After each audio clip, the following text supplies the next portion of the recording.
மற்ற இடங்கள்ல பெருசா தொடர்பு இல்லாத ஒரு கிராமம். அந்த கிராமத்துல ரொம்ப நாளா ஒரு மளிகை கடை இருந்தது. மக்கள் அவங்களோட எல்லா தேவைக்காகவும் அந்த மளிகை கடையை தான் நம்பி இருந்தாங்க. அந்த மளிகை கடைக்காரருக்கும் மக்களுக்கும் நல்ல தொடர்பு இருந்ததால நல்ல வியாபாரம் நடந்தது. அந்த ஊர்ல வேறு சிலர் மளிகை கடை திறந்து பார்த்தாங்க. ஆனாலும் அவங்க யாருக்கும் வியாபாரம் ஆகாததால அவங்க மூடிட்டாங்க. திடீர்னு பக்கத்து கிராமத்துல இருந்து ஒருத்தர் வந்து இந்த ஊர்ல மளிகை கடையை திறந்தார். அந்த ஊர்ல இருக்கிற மக்கள் எல்லாம் நினைச்சாங்க இந்த மளிகை கடையில கண்டிப்பா வியாபாரம் நடக்காது, இவரும் கொஞ்சம் நாள்ல மூடிட்டு தான் போறாருன்ட்டு.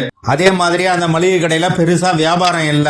மக்கள் எல்லாரும் இன்னும் பழைய மளிகை கடைக்கு தான் போயிட்டு இருக்காங்க.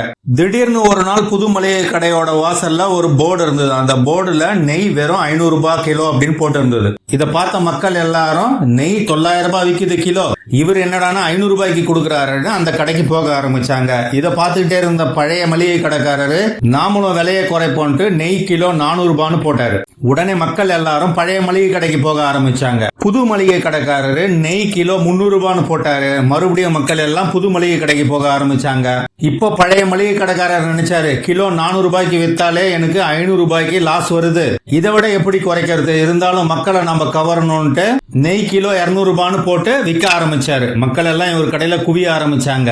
அதிகமா நெய் வித்ததால இவருக்கு லாஸ் அதிகமாயிடுச்சு. ஒரு கட்டத்துல இவரால கடையை நடத்த முடியல, கடையை மூடிட்டாரு. கடையை மூடினவர் புது மளிகை கடைக்காரரை போய் பார்த்தாரு. என்னால இங்க கடையை நடத்த முடியல, நான் வேற ஊருக்கு போலான்னு முடிவு பண்ணிட்டேன், எனக்கு ரொம்ப நாளா ஒரு சந்தேகம், அதை நீங்க தீர்த்து வைக்கணும்னாரு. புது மளிகை கடைக்காரரும் சரி சொல்லுங்க, உங்களோட எந்த கேள்வியா இருந்தாலும் நான் அதை தீர்த்து வைக்கிறேன்னாரு. கிலோ 900 ரூபாய் விற்கிற நெய்ய உங்களால எப்படி 500 ரூபாய்க்கும் 300 ரூபாய்க்கும் கொடுக்க முடிஞ்சது? என்னால நெய்ய 400 ரூபாய்க்கும் 200 ரூபாய்க்கும் விற்க முடியாம அதுல வந்த லாசால தான் கடையை மூடுறேன், உங்களால மட்டும் எப்படி விலை குறைவா கொடுக்க முடியுது, இந்த ரகசியத்தை எனக்கு சொல்லுங்கன்னாரு. புது மளிகை கடைக்காரர் சிரிச்சுக்கிட்டே, நான் நெய்யே விற்கிறது இல்லைங்க என்னோட கடையிலன்னாரு. இதை கேட்ட பழைய மளிகை கடைக்காரரு திடுக்கிட்டாரு. என்னங்க சொல்றீங்க, நெய்யே விற்காம எப்படி போர்டுல 500 ரூபாய் 400 ரூபாய் கிலோன்னு போட்டீங்க?